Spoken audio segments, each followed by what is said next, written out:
comment allez-vous tous? Aujourd'hui, j'espère que vous êtes en bonne santé et plein de bonheur. Comme d'habitude, nous allons partager une histoire douce amère qui touchera sûrement vos émotions, testera votre patience et réchauffera peut-être même votre cœur. C'est l'histoire d'une femme qui, malgré son immense sacrifice, a été récompensée par la trahison.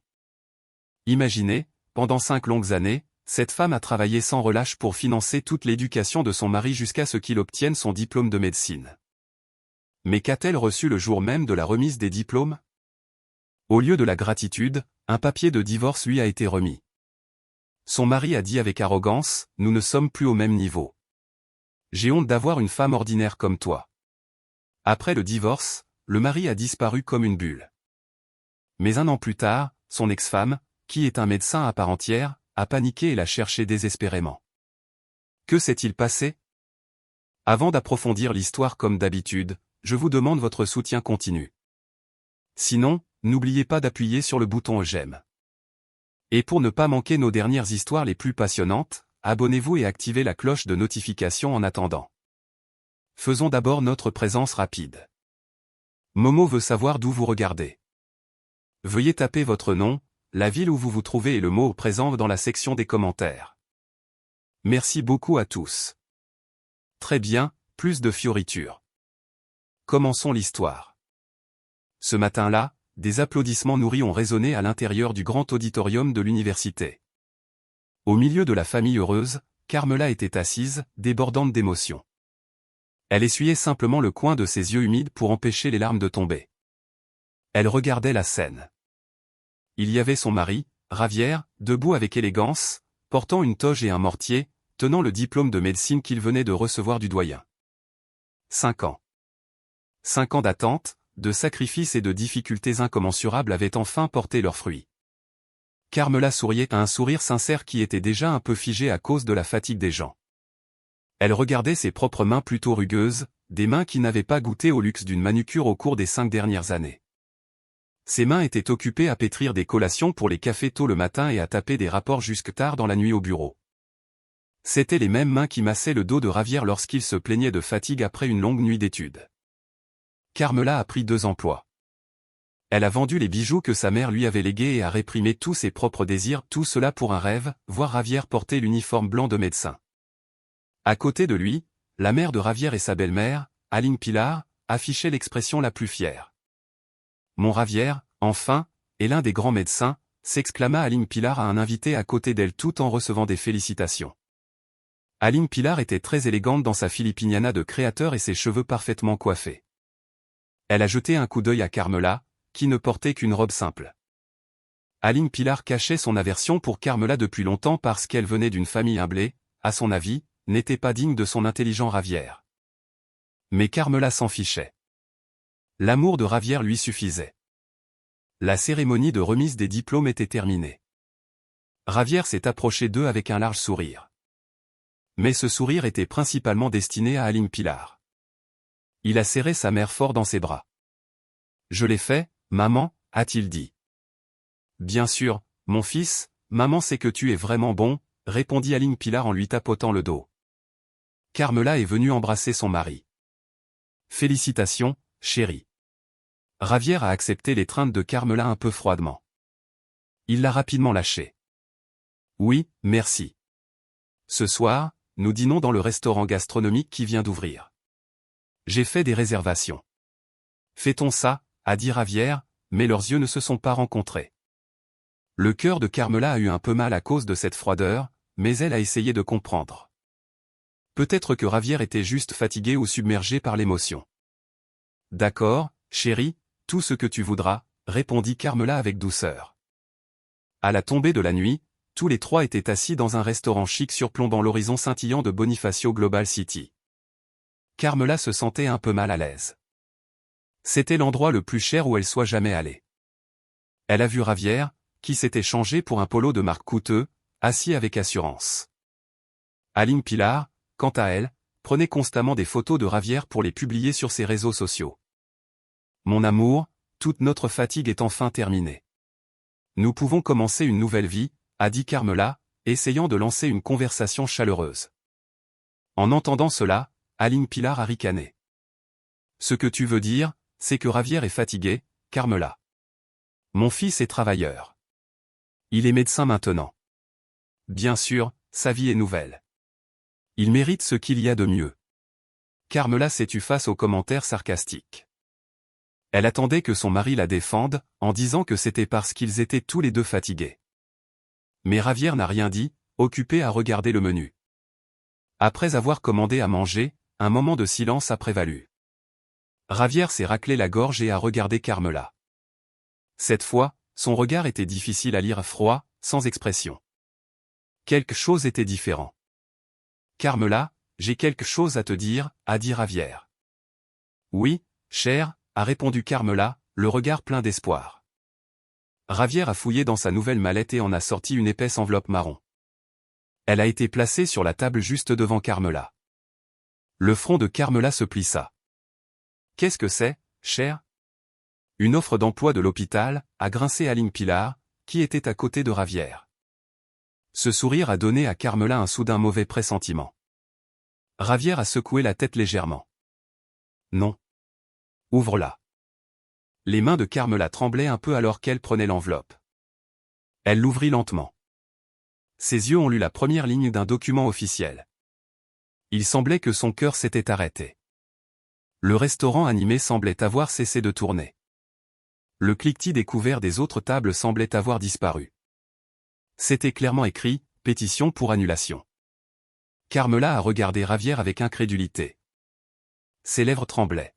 « Javier, tu plaisantes? Est-ce juste une blague? Quel genre de blague est-ce? Aujourd'hui, c'est ta remise de diplôme. » Javier a pris une profonde inspiration. Son visage s'est figé comme si le masque de bonheur qu'il avait porté toute la journée était soudainement tombé. « Je suis sérieux, Carmela. Nous ne pouvons plus être ensemble. » « Mais pourquoi? Que ai-je fait de mal, cher? En 5 ans? » La voix de Carmela s'est brisée. Javier a coupé net. 5 ans, c'est suffisant. Je suis médecin maintenant. J'ai un avenir brillant. J'ai besoin d'une partenaire qui est à mon niveau. Quelqu'un que je peux emmener dans des réunions importantes. Quelqu'un qui correspondra à mon statut social. Javier l'a regardé de la tête aux pieds, examinant la robe simple, le visage fatigué sans rouge à lèvres. Carmela, nous ne sommes plus au même niveau. Javier a dit ces mots si légèrement, comme si les 5 années de sacrifice de Carmela n'avaient aucune valeur. J'ai honte d'avoir une femme ordinaire comme toi. C'était comme la foudre par temps clair. Carmela se sentait étourdie. Ces mots insultants ont été prononcés par l'homme qui avait été son soutien, son protecteur et le partisan de ses rêves. Aline Pilar a ajouté d'une voix triomphante, « As-tu entendu, Carmela? Les standards de Javier sont différents maintenant. Tu aurais dû connaître ta place depuis le temps. Il vaut mieux que vous rompiez maintenant avant que tu ne deviennes un fardeau et que tu ne l'embarrasses dans la communauté médicale. Considère simplement l'argent que tu as gagné comme un travail de charité. » Les larmes refoulées de Carmela ont finalement jailli, pas une goutte, mais un torrent impétueux. La douleur, le dégoût et la trahison lui ont brisé le cœur. Elle regardait Javier, cherchant une trace de l'homme qu'il aimait autrefois. Mais tout ce qu'elle voyait, c'était un étranger arrogant. Elle a regardé Aline Pilar alors qu'elle souriait joyeusement. Carmela s'est mordu la lèvre fort pour arrêter un sanglot qui voulait s'échapper. Elle ne leur donnerait pas le plaisir de la voir s'effondrer en public. Les mains tremblant violemment, elle a froissé les papiers du divorce. Le mot charité et qu'Aline Pilar avait craché était comme verser de l'essence sur le cœur brûlant de Carmela. Quelque chose en elle s'est brisé, mais n'a pas été écrasé. Au moment où cela s'est brisé, c'est devenu un morceau d'acier tranchant et froid. Ses larmes se sont arrêtées immédiatement. Elle a lentement levé la tête. Elle a regardé les 2 personnes devant elle. Son regard, autrefois rempli de douleur, était maintenant froid, vide et illisible. Elle a violemment essuyé les larmes restantes de ses joues. Ce n'était plus le geste doux d'une personne désespérée, mais le mouvement ferme de quelqu'un qui a pris une décision. Javier et Aline Pilar ont été un peu surpris par ce changement soudain. Ils s'attendaient à ce que Carmela pleure, supplie ou s'évanouisse. Mais au lieu de cela, un silence effrayant a enveloppé Carmela. Ça suffit. Ce mot est sorti des lèvres de Carmela. Sa voix était rauque d'avoir retenu ses larmes, mais elle était très forte et catégorique. Quoi, Pilar? J'ai dit, ça suffit le point à répéter Carmela. Maintenant, elle regardait droit dans les yeux de sa belle-mère, qui commençait à être confuse. Tu m'as dit de connaître ma place. Tu as dit que mes sacrifices n'étaient que de la charité. Tu as dit que j'étais lourde. Carmela a ri un peu, un rire plus terrifiant qu'un cri silencieux. Ravière ne se sentait pas à l'aise avec ce rire. Pensais-tu que je resterais là pendant que tu me piétines et m'humilies comme ça? Carmela s'est tournée vers Ravière, qui était maintenant un peu tendu et confus. Et vous, monsieur Ravière, la façon dont elle soulignait le monsieur était comme une moquerie. Vous dites que vous êtes devenu médecin. Vous revendiquez ce titre comme le vôtre. Vous avez tort. Carmela s'est levée lentement de sa chaise. Ses gestes étaient calmes, mais sa main était pleine d'une colère contenue. La même main qui venait de froisser les papiers du divorce pointait maintenant directement vers le visage de Ravière, qui commençait à pâlir. Ce titre est aussi le mien. La voix de Carmela a soudainement monté d'une octave. Ravière et Aline Pilar ont été surpris, et même les clients de la table voisine ont tourné la tête. Carmela ne se soucie pas de chaque centime que tu as dépensé pour la remise des diplômes, c'était mon travail acharné, a crié Carmela. Sa voix tremblait d'une émotion contenue. Chaque manuel épais que tu as acheté est de la nourriture que j'ai retirée de ma propre bouche. Chaque nuit où tu dormais profondément avant l'examen, je restais éveillé jusqu'à l'aube pour préparer les collations pour les commandes. Toi, Carmela a pointé la poitrine de Ravière avec son index. Tu as juste emprunté mon corps, ma force et toute ma vie pendant 5 ans pour acheter ce titre. Sa poitrine se soulevait, haletante alors qu'elle réprimait la colère qui montait dans sa tête. Tu as dit que je n'étais pas à ton niveau. Carmela a ri de nouveau, plus fort maintenant. Tu as raison. Je ne suis pas à ton niveau. Elle a déplacé son regard acéré entre Ravière et Aline Pilar. Je ne serai jamais au même niveau qu'un lâche qui abandonne sa femme le jour même de sa remise de diplôme. Et je ne serai jamais au même niveau qu'une mère qui soutient fièrement l'infidélité de son enfant juste pour le statut social. Carmela a pris son simple sac à bandoulière sur la chaise. Et rappelez-vous ceci, vous deux, Carmela a souligné chaque mot, vous le regretterez. La fierté du médecin novice a été blessée et mise en colère. Ayant été réprimandé publiquement, Ravière s'est levée. Son visage était rouge de honte et de colère. Carmela, assieds-toi. Ne fais pas de scandale. Que veux-tu d'autre? 1. Partager les biens? Nous n'avons pas de biens. As-tu oublié que tout ton argent est allé dans mes frais de scolarité, a crié Ravière, essayant d'effrayer Carmela pour qu'elle redevienne obéissante. Mais au lieu de cela, Carmela a souri un sourire si froid qu'il a terrifié Ravière. Penses-tu que je suis stupide, chère? Carmela a sorti son téléphone portable. Elle ne se souciait plus de ce que les gens autour d'elle pensaient. Pensais-tu que je n'avais pas remarqué tes outrages depuis 6 mois? Tu as commencé à cacher ton téléphone portable chaque fois que je passais. Tu as commencé à rentrer tard le soir avec l'excuse d'un projet de groupe, mais tes vêtements sentaient le parfum d'autres femmes. Il y a juste une semaine, j'ai renoncé à m'acheter de nouveaux vêtements juste pour payer ton dernier solde de scolarité, et puis soudain tu as eu de l'argent pour une nouvelle montre de marque. Ravière était stupéfait. Il n'avait aucune idée que Carmela avait remarqué tout cela. Carmela a composé un numéro sur la numérotation abrégée. Maître Moral, bonjour. Désolé pour le dérangement à cette heure. Le front de Ravière se plissa. Maître Moral? Qui est Maître Moral? Demanda-t-il dubitativement. Aline Pilar, qui était arrogante plus tôt, avait maintenant un regard inquiet. Son visage s'est durci. Carmela a ignoré Ravière comme s'il n'était pas là. Oui. C'est Carmela. Nos soupçons étaient corrects. Carmela a écouté la voix à l'autre bout du fil un instant. Oui, maître. J'ai reçu les papiers ce soir comme prévu. Exactement le scénario que vous aviez prédit. Le cœur de Ravière battait la chamade. Soupçon. Prédit. D'accord, continuez, a poursuivi Carmela. Sa voix était d'un calme terrifiant. Veuillez traiter immédiatement tous les documents que j'ai laissés à votre bureau la semaine dernière. Oui, maître. Tout, y compris la contre-plainte pour infidélité et fraude. Et surtout, incluez une ventilation complète de la demande de dommages et intérêts pour les 5 années d'éducation et les frais de subsistance. Veuillez envoyer l'assignation à l'adresse de l'hôpital où il commencera à travailler la semaine prochaine le plus tôt possible.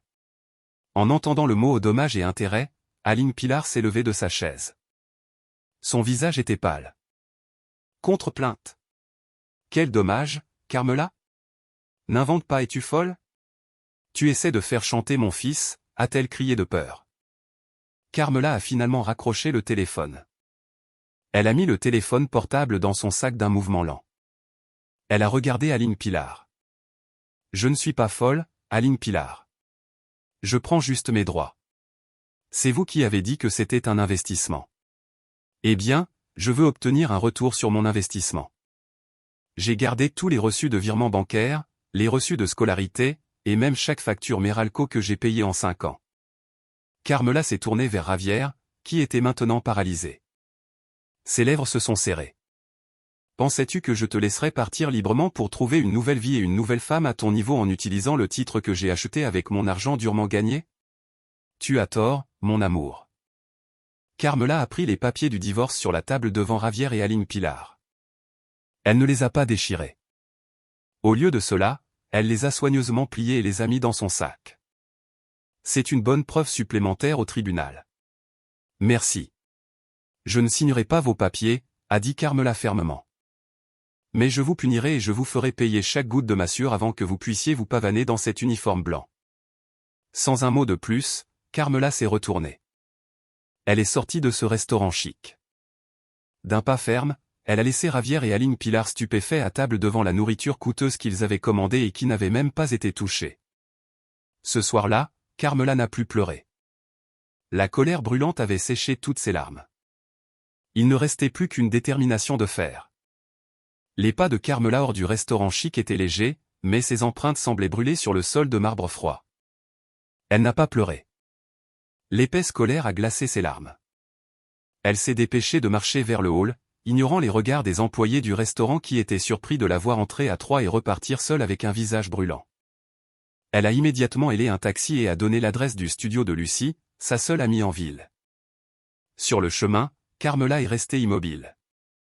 Les lumières de la ville qui auraient dû être témoins de sa joyeuse célébration ressemblaient maintenant à une moquerie douloureuse. Le visage arrogant de Ravière et le sourire narquois d'Aline Pilar n'arrêtaient pas de lui apparaître à l'esprit. Nous ne sommes plus au même niveau. Cette phrase n'arrêtait pas de résonner à son oreille comme un clou rouillé. Elle a resserré sa prise sur son téléphone portable. Le contact de Maître Moral y était caché. Elle ne laisserait pas cet embarras être la fin de tout. Ce serait le début. Lucie a ouvert la porte de son simple studio avec un visage ensommeillé, mais ses yeux se sont agrandis sous le choc quand elle a vu Carmela à sa porte. « Carme, que fais-tu ici à cette heure? Tu es censé fêter la remise de diplôme de Ravière. » Carmela n'a pas répondu. Elle est entrée, et dès que la porte s'est fermée, ses jambes ont faibli. Elle s'est appuyée contre le mur. « Il a demandé l'annulation, Lucie, » a dit Carmela d'une voix calme et rauque. « Quoi? » Lucie a crié sous le choc. « Tu plaisantes? Impossible. » Au restaurant, le soir même de sa remise de diplôme. Avec Carmela encore une fois, sa voix commençait à trembler. Lucie a immédiatement pris son amie dans ses bras. Dans les bras de Lucie, le bouclier de Carmela s'est effondré, mais ce n'était pas un cri de désespoir mais un cri de colère brûlante. Elle a tout raconté, les insultes d'Aline Pilar, l'arrogance de Ravière et la demande d'annulation. Sensu sans vergogne, Lucie a serré les poings. « Et ta belle-mère, est-ce un être humain ou un démon? Je te l'avais dit, Carme. Ils se sont juste servis de toi. Je sais. » Carmela est sortie de l'étreinte, a essuyé les larmes. « J'ai appelé un avocat. Maître Moral. » Lucie était stupéfaite. « Un avocat? Quand? » « Il y a 6 mois, a dit Carmela. Depuis que j'ai remarqué que Ravière changeait, depuis que j'ai trouvé la preuve qu'il transférait de l'argent sur un autre compte à mon insu, j'avais juste besoin de la preuve finale, et il me l'a donnée ce soir. » Quelques semaines plus tard, l'atmosphère dans la salle de médiation du tribunal de la famille était très froide et tendue. Carmela, portant une robe simple mais propre, se tenait droite. Son visage était calme et sans expression. À côté d'elle, Maître Moral, un homme d'âge mûr au regard calme mais aiguisé, rangeait un dossier épais sur la table. En face d'eux, Javier et Aline Pilar étaient assis nerveusement. Javier, qui était sur le point de commencer son internat dans un hôpital prestigieux, avait l'air hagard. Aline Pilar, quant à elle, lui murmurait à l'oreille. Son visage était pâle.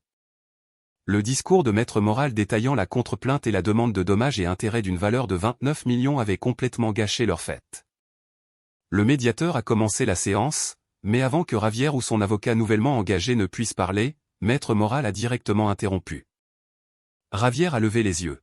« Comment ça, vous la rejetez ?»« Nous la rejetons fermement, maître Moral, parce que ma cliente sera celle qui déposera la demande d'annulation, et nous l'avons déjà enregistrée. » Maître Moral a remis une pile de papier au médiateur, une demande d'annulation pour cause d'infidélité, de fraude matérielle et de violence psychologique.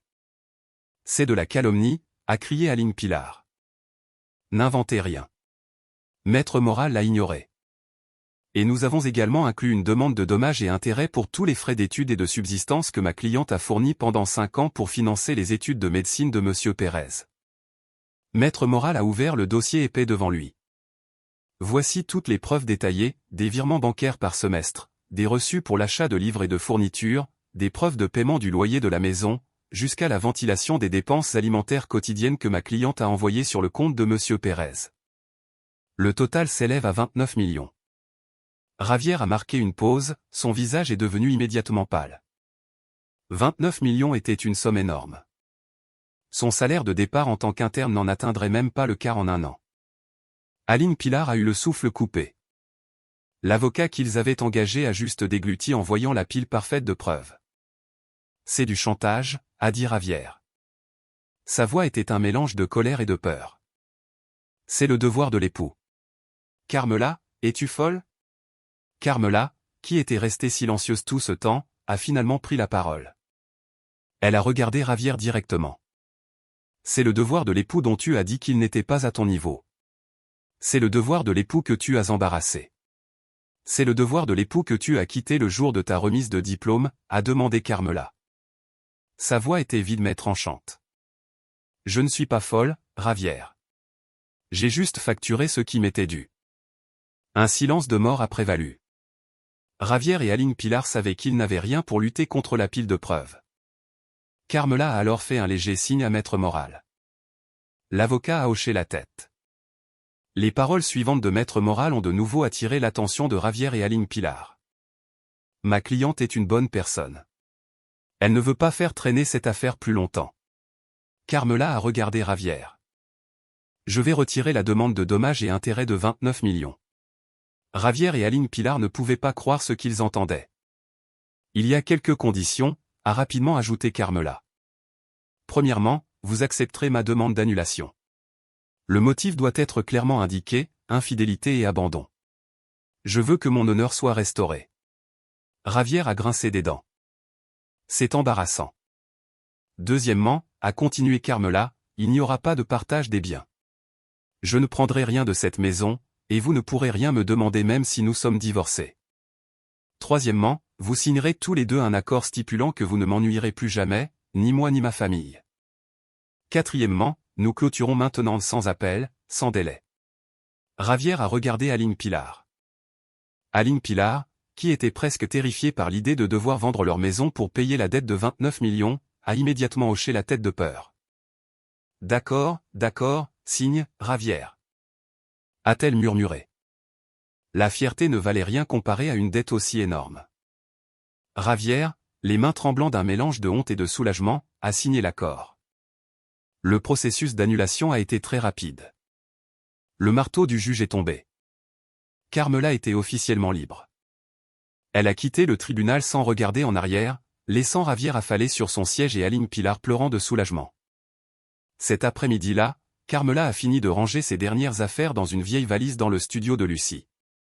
Elle avait vendu le reste de ses bijoux et avait économisé assez d'argent pour commencer une nouvelle vie. Carme, les 29 millions. Où sont-ils? Tu aurais pu t'acheter un nouvel appartement avec cet argent, a dit Lucie, ne comprenant toujours pas. Carmela a fermé la valise. Je ne voulais pas, Lucie. Si j'accepte cet argent, je serai lié par la rancœur pour le reste de ma vie. C'est de l'argent sale. De l'argent plein de ressentiment. Je considère que j'ai payé 29 millions pour une leçon de vie très coûteuse, et je ne veux pas la répéter. Alors, où vas-tu? Carmela a souri. C'était son premier sourire vraiment honnête depuis des semaines. Je vais poursuivre mon rêve. Ce que j'ai dit. Je veux retourner à l'université. Je veux écrire. J'ai encore un cerveau, Lucie. J'ai encore de l'ambition. Carmela a tenu les épaules de Lucie. Je te promets que je quitterai cette ville. Je disparaîtrai de la vie de Ravière et de sa mère. J'utiliserai tout mon investissement, toute cette douleur, pour construire quelque chose de vraiment grand. Un jour, ils entendront à nouveau mon nom, et c'est là qu'ils sauront qui n'est vraiment pas à leur niveau. Carmela a serré Lucie fort dans ses bras. Fais attention, Lucie, et ne dis à personne où je suis. Bien sûr, Carme. Poursuis tes rêves. Fais-les regretter. Ce soir-là, Carmela s'est rendue au terminal de bus. Elle a délibérément choisi une petite province lointaine, un endroit où personne ne la connaissait.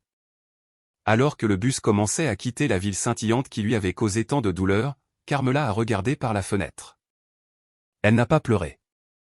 Elle a seulement ressenti un immense sentiment de soulagement. Elle a disparu avec une valise, une pile de sacrifices non dits et une grande promesse envers elle-même. Un an s'était écoulé.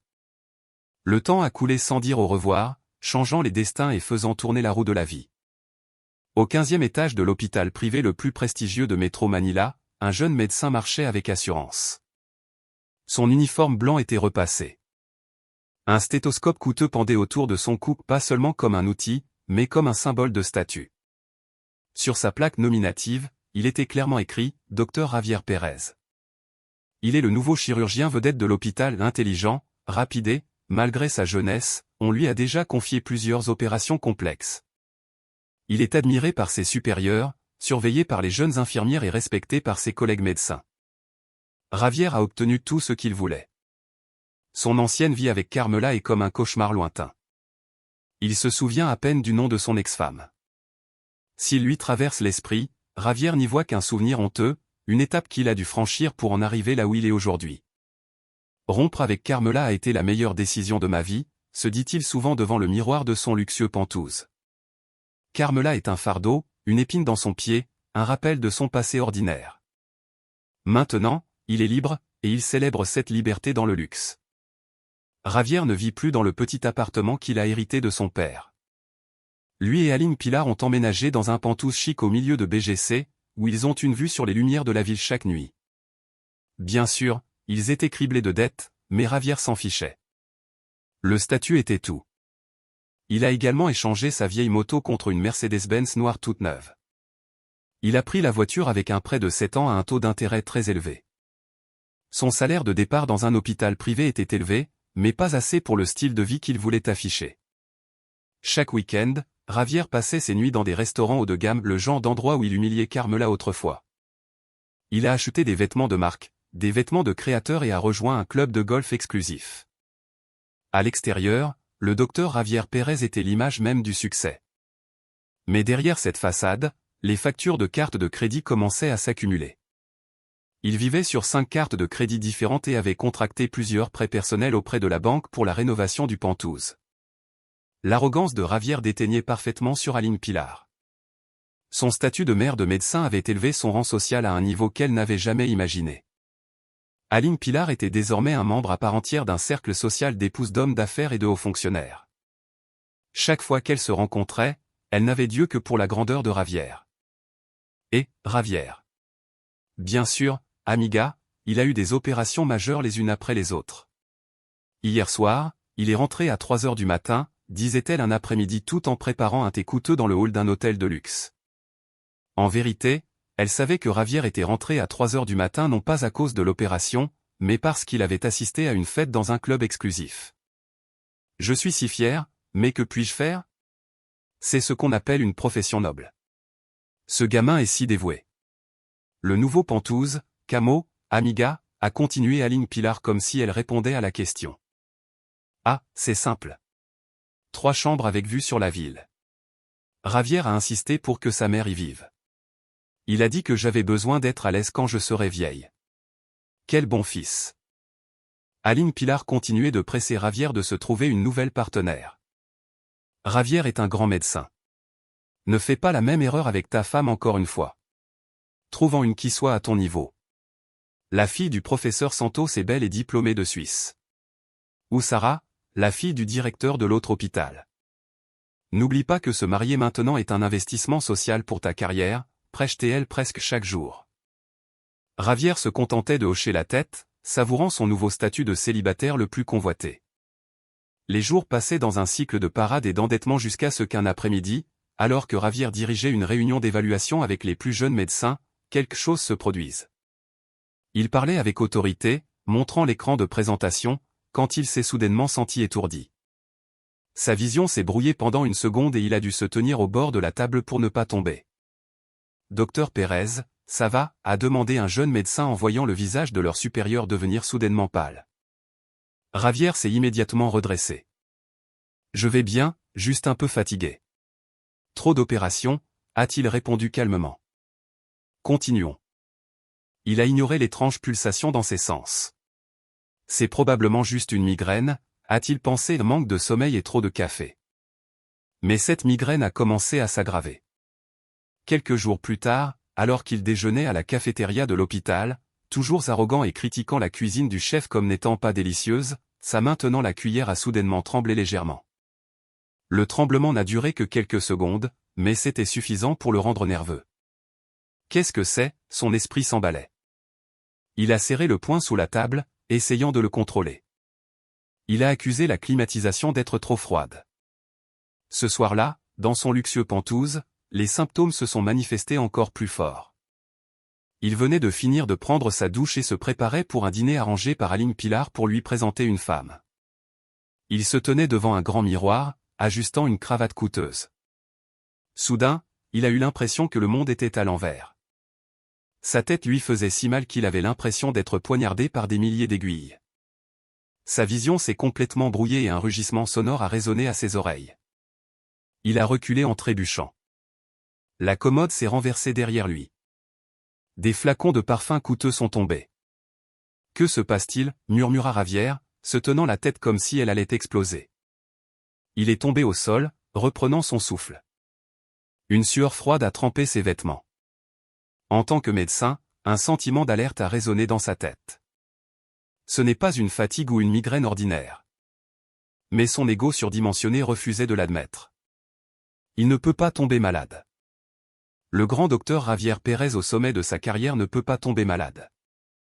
Il a rampé jusqu'à l'armoire à pharmacie et a sorti 2 analgésiques à forte dose. Il les a avalés sans eau. Après encore 5 minutes, la douleur s'est calmée lentement. Il restait encore une pulsation, mais il s'est regardé à travers le verre brisé sur le sol. Son visage était pâle. Le téléphone a sonné. C'était Aline Pilar. « Javier, où es-tu ? Sarah et sa famille attendent. N'embarrasse pas ta mère. » Javier a pris une profonde inspiration, essayant de rassembler ses forces restantes. « Oui, maman. En route. Juste les embouteillages. » Il mentait. Il s'est levé. Son corps tremblait encore légèrement. Il s'est lavé le visage et s'est recoiffé. Il a regardé la pile de factures de cartes de crédit et de reçus d'amortissement mensuels de la voiture sur son bureau. Soudain, tout le luxe est devenu froid et effrayant. La peur a commencé à s'insinuer dans son esprit, mais il l'a chassée d'un geste. « Non. Je vais bien, » chuchota-t-il. « J'ai juste besoin de me reposer. Tout redeviendra normal. » Il prit les clés de sa Mercedes et partit, portant à nouveau le masque du succès et de l'arrogance. Le masque d'arrogance que Javier portait depuis 1 an s'était enfin fissuré et effondré. Quelques jours après avoir ressenti de graves vertiges dans son Penthouse, les symptômes sont réapparus au pire endroit imaginable, devant la table d'opération. Il dirigeait une simple appendicectomie, une procédure qu'il pouvait faire même les yeux fermés. Il s'est lavé les mains, a mis des gants stériles et s'apprêtait à demander le scalpel à l'infirmière. Soudain, sa main a tremblé. Au début, ce n'était qu'un léger tremblement. Mais en quelques secondes, il s'est transformé en un tremblement sévère. Il a failli lâcher le scalpel qu'il venait de recevoir. « Doc », dit son assistant avec précaution derrière son masque, les yeux écarquillés d'étonnement. Le temps semblait s'être arrêté dans cette salle d'opération froide. Javier regarda sa propre main. Il ne pouvait pas croire qu'il ne parvenait pas à l'arrêter. Son front commença à se couvrir de perles de sueur froide. Il essaya de trouver une raison. Ses gants ne sont pas à la bonne taille. Ils doivent être remplacés, chuchota Théil. Mais lorsqu'il a essayé de retirer les gants, les tremblements sont devenus plus évidents. L'assistant et les infirmières se sont regardés. Javier, le chirurgien vedette connu pour ses mains fermes, tremblait maintenant comme une personne ayant froid. Docteur Pérez, êtes-vous sûr que vous allez bien? Demanda à nouveau l'assistant. Il y avait de l'inquiétude dans sa voix. Je vais bien, cria Javier, mais il savait qu'il ne pouvait pas continuer. Vous terminez, ordonna-t-il à son assistant d'une voix contenue. Soudain, il se maudit. Il jeta le scalpel dans le plateau d'instruments et sortit précipitamment de la salle d'opération. Cela laissa un grand point d'interrogation à toute son équipe. Il retira son masque et sa calotte chirurgicale dans le couloir et s'appuya contre le mur. Il était essoufflé. Ce n'était plus de la fatigue. Ce n'était plus une migraine. C'était quelque chose qui allait ruiner sa carrière, sa fierté, son avenir. Tout dépendait de la stabilité de cette main, et cette main venait de le trahir. Les rumeurs se sont propagées plus vite que les infections hospitalières. Le docteur Pérez a tremblé pendant l'opération, manquant de faire tomber le scalpel. Il a annulé 3 chirurgies majeures qui étaient programmées. Javier s'est enfermé dans son bureau. Tous les appels ont été rejetés. Sa fierté était brisée. Il savait qu'il ne pouvait plus l'ignorer. Il devait savoir ce qui se passait. Mais il avait honte de se faire examiner par ses collègues. Cependant, la peur de tout perdre était plus grande que sa honte. Il oublia toute sa fierté et se rendit au bureau du chef de la neurologie, le docteur Baeza. Le docteur Baeza, un médecin vétéran calme, intelligent et très dévoué. Le type de médecin que Javier considérait comme démodé et sans style. Ironiquement, le sort de Javier était désormais entre les mains du docteur Baeza. Javier, quel est le problème? Demanda calmement le docteur Baeza, regardant Javier qui entrait dans la pièce comme un voleur. Javier avait laissé son uniforme dans la voiture. Il y est allé comme un patient ordinaire. Je ressens des symptômes étranges. Mes mains tremblent et ma vision se trouble souvent. Le docteur Baeza écouta attentivement. Son visage resta calme. Il fit passer quelques tests neurologiques de base à Javier. Allongez-vous là. Suivez cette lumière. Fermez les yeux. Détendez-vous. Chaque ordre était comme une gifle pour Javier. Le grand docteur était maintenant un patient obéissant. Après l'examen physique, le docteur Baeza le regarda sérieusement. Le lendemain, Javier a subi une série de tests mêlés de peur et de déni. Il attendait les résultats dans son bureau, faisant les 100 pas comme un lion en cage. Aline Pilar l'a appelé plusieurs fois, se plaignant du fait que Javier ne l'avait pas emmené dîner dans un hôtel 5 étoiles. Je me fiche que la vie de maman soit ainsi. Tant que mon fils est un médecin prospère. Je suis occupé, maman, cria Javier avant de raccrocher. Son téléphone portable sonna à nouveau. Docteur Baeza. Les résultats sont-ils déjà sortis? Javier, peux-tu venir à mon bureau maintenant? Le cœur de Javier sombra. Ses pieds étaient lourds alors qu'il se dirigeait vers le bureau du docteur Baeza. Le médecin vétéran l'attendait. Les résultats de l'IRM de Javier étaient affichés sur le grand écran d'ordinateur derrière son bureau. Le docteur Baeza ne mâcha pas ses mots. Javier, assieds-toi. Il désigna l'écran. Regarde ça. Il montra plusieurs points blancs anormaux sur la moelle épinière et le nerf optique de Javier. Ce n'est donc ni une tumeur ni un accident vasculaire cérébral. Qu'est-ce que c'est? Chuchota Javier. Sa voix tremblait. Quoi? Quelle est la solution? Dites-le-moi. Une greffe de cellules souches hématopoïétiques. Cela réinitialisera votre système immunitaire. C'est votre seul espoir de pouvoir tenir un scalpel à nouveau. Une petite lueur d'espoir apparut pour Javier. D'accord, faisons-le. Quand pouvons-nous le programmer? Le docteur Baeza prit une profonde inspiration. C'est la partie la plus difficile. Cette procédure n'est pas disponible ici aux Philippines. Pour ce type de maladie auto-immune, elle doit être effectuée dans un autre pays comme Singapour ou l'Allemagne. La poitrine de Javier se remit à battre fort. Le coût. Combien? Le docteur Baeza le regarda. Ce montant frappa Javier à l'estomac comme un marteau invisible. 90 millions le laissèrent sans souffle. Il n'avait même pas 1 million sur son compte bancaire. Tout son salaire passait dans l'amortissement de la Mercedes, l'hypothèque du Pantouse, les cartes de crédit d'Aline Pilar et son faux style de vie. Et mon assurance, chuchota Javier, espérant un miracle. Le docteur Baeza ouvrit un autre dossier. Votre assurance ne couvre que les maladies graves répertoriées. La vôtre appartient à la catégorie rare, et la procédure de greffe pour les maladies auto-immunes est encore considérée comme expérimentale et n'est pas couverte par de nombreuses compagnies d'assurance. La couverture maximale pour le diagnostic et le traitement initial ici est d'environ 1,5 million. Non. Javier secoua la tête. Impossible.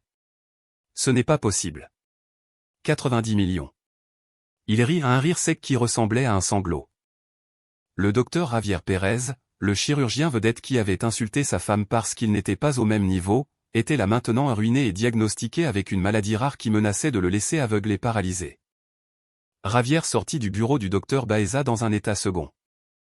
Lorsqu'il arriva à son Pantouse, Aline Pilar regardait la télévision dans le salon luxueux. Javier, tu es déjà là.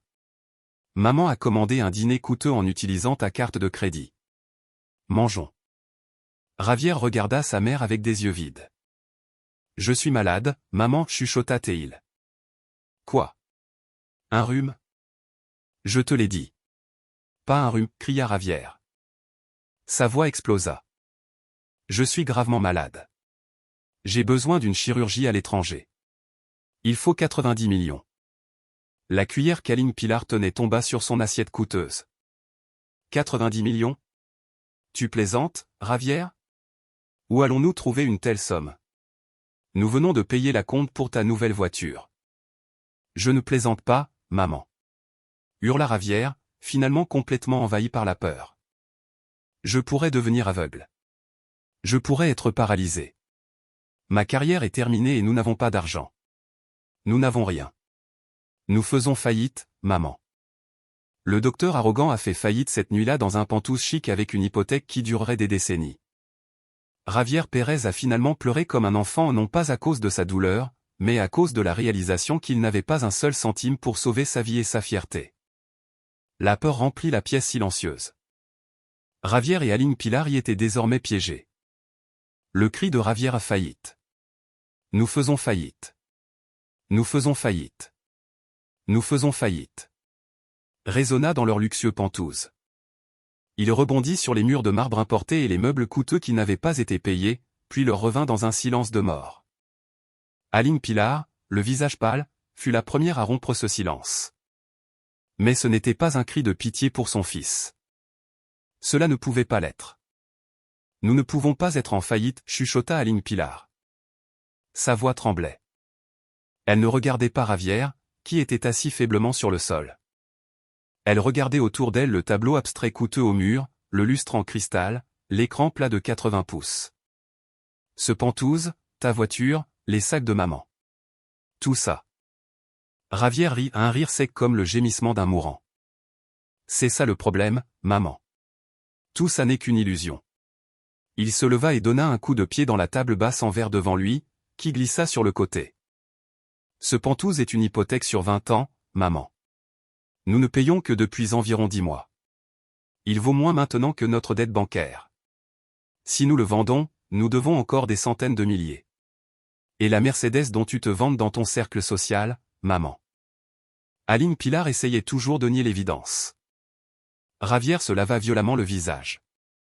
C'est temps pour payer ça, maman. C'est temps que nous nous noyions dans les intérêts. Si nous la vendons maintenant, ce n'est toujours pas suffisant pour payer la dette restante. Nous n'avons rien. Que des dettes. Des dettes envers tout le monde. Aline Pilar renifla. Elle regarda les sacs de créateurs qu'elle avait accumulés dans son placard. Son cœur rata un battement. Près de la moitié d'entre eux n'étaient que des répliques de haute qualité qu'elle avait achetées pour maintenir son rang social sans utiliser les cartes de crédit de Javier. Il vivait vraiment dans le mensonge. Si c'est le cas, qu'allons-nous faire? 90 millions. Ah. Ligne Pilar s'assit finalement faiblement sur le canapé coûteux. Mes amis du cercle social. Madame Ortiz, femme du directeur de banque. Madame Jiménez, femme du magnate de la construction. Elles vont certainement aider. Elles ne laisseront pas leur ami. Pendant un instant, cet espoir futile s'enflamma. Aline Pilar prit son téléphone avec des mains tremblantes. Elle appela Madame Ortiz. Une voix joyeuse répondit. Allô, Pilar. Tu as appelé. Amiga, aide-moi. Aide-moi. Aline Pilar commença immédiatement à sangloter. Javier est gravement malade. Amiga, il a besoin de 90 millions pour une opération. S'il te plaît, Amiga, prête-moi l'argent. Il y eut un moment de silence à l'autre bout du fil, et la voix joyeuse disparut immédiatement. 90 millions? Mon Dieu, Pilar, c'est beaucoup. Oh, je suis désolé, Pilar. Mon mari est dans une réunion importante à l'étranger. Je ne peux pas le déranger. Et je suis trop occupé à préparer un événement de charité. Laisse-moi te rappeler, Pilar. Clic. L'appel fut coupé. Aline Pilar était stupéfaite. Elle essaya de rappeler. C'était occupé. Elle appela Madame Jiménez. Rejeté. Appela à nouveau. Rejeté encore. Elle appela Madame Vega. La réponse fut la même. Toutes les amies du cercle social qu'il a loué auparavant l'évitaient maintenant comme la peste. Aline Pilar jeta son téléphone sur le canapé. Ce sont toutes des menteuses. Elles sont méchantes. Javier regarda sa mère avec dégoût. Tu viens de t'en rendre compte? Elles ne sont tes amies que lorsque tu as de quoi être fier. Tout comme mes amis. C'était au tour de Javier. Il ne pouvait pas compter sur sa mère. Il devait agir. Mais sa fierté de grand médecin l'empêchait de mendier. Il essaya d'appeler certains de ses confrères qu'il considérait comme proches. Allô, Marc? Désolé de te déranger. Javier appela son collègue chirurgien, Marc Vidal. Oh, docteur Pérez, vous avez reçu un appel? Javier déglutit. Parce que, Marc, il y a une bonne opportunité d'investissement immobilier à l'étranger. J'ai besoin d'argent de toute urgence. Environ 3 à 5 millions. Tu les as. Il y eut un ricanement à l'autre bout du fil. Waouh! Le docteur Pérez joue dans la cour des grands de l'investissement. Je passe mon tour, doc. Avec votre nouvelle Mercedes et votre pantouse, vous gagnez mieux votre vie. Désolé, doc. Je viens de payer la compte pour la maison de mon fils, donc je n'ai pas de liquidité. Bonne chance pour votre investissement. Clic. Coupé. Javier éclata en sanglots. Tout le monde pensait qu'il était riche. Quel paradoxe. L'arrogance qu'il avait construite au cours d'une année était devenue un boomerang qui l'empêchait maintenant de recevoir de l'aide. Il essaya d'appeler 2 autres médecins. La même réponse. Désolé, doc, pas d'argent en ce moment. Désespéré, Javier ravala le dernier morceau de sa fierté. Il prit rendez-vous avec le directeur de l'hôpital. Il devait avouer sa maladie. Peut-être que l'hôpital lui accorderait un prêt d'urgence en tant qu'employé vedette. Dans le bureau froid du directeur, Javier expliqua sa situation sans drame, juste les faits médicaux. Le directeur écouta avec une profonde sympathie. Docteur Pérez, je suis vraiment désolé d'apprendre cela. C'est une très mauvaise nouvelle. Bien sûr, nous vous aiderons à tirer le meilleur parti de votre assurance. Mais directeur, l'assurance ne couvrira que 1,5 million. J'ai besoin de 90 millions. L'hôpital ne peut-il pas me faire un prêt? Ce n'est pas grave, mon salaire peut être prélevé pendant 10 ou 20 ans, plaida Javier. Son attitude arrogante avait complètement disparu. Le directeur secoua lentement la tête. Docteur Pérez, nous sommes une institution médicale, pas une banque. Nous ne pouvons pas allouer une telle somme pour un prêt personnel à un employé, même pour vous. Nos règlements sont stricts. Le maximum que nous puissions faire est de vous soutenir à hauteur de 1,5 million via l'assurance. Pour le reste, je vous suggère d'essayer d'utiliser vos biens personnels, votre voiture, votre pantouse. Le coup fut encore plus sévère que le diagnostic du docteur Baeza. Quel bien! Javier quitta le bureau du directeur les jambes tremblantes. Il était officiellement dans une impasse. Pas d'amis, pas de collègues, pas d'institution, pas d'actifs. Il était seul. Les jours suivants furent un enfer. Javier fut contraint de demander un congé maladie. La direction de l'hôpital l'approuva rapidement, trop rapidement, comme s'ils étaient heureux de perdre un médecin ayant un problème de main. Les rumeurs commencèrent à se propager de manière incontrôlable. Les symptômes de Javier s'aggravèrent. Le lendemain matin, à son réveil, le bord de sa vision gauche était un peu flou, comme si un tissu fin le recouvrait. La douleur n'attendit pas. Il était assis dans le salon de son penthouse sombre et luxueux. Les rideaux coûteux étaient fermés. Aline Pilar était enfermée dans sa chambre, pleurant ou dormant. Javier ne s'en souciait pas. Il regarda le téléphone dans sa main. Sa liste de contacts était pleine mais très vide. Il commença à supprimer des noms. Madame Ortiz. Bloqué. Marc Vidal. Lèchebot. Sarah. Profiteuse. Il supprima 12 noms. L'écran de son téléphone ne contenait plus que des noms importants et des parents en province qui n'avaient pas d'argent, puis son doigt s'arrêta à la lettre L. Lucie. Le nom resta là. Lucie était l'amie de Carmela. La seule personne qui pourrait éventuellement savoir où se trouvait Carmela, son ex-femme ordinaire qu'il avait quittée parce qu'ils n'étaient pas au même niveau. Une profonde honte brûla le visage de Javier. Contacter Lucie était l'option la plus désespérée.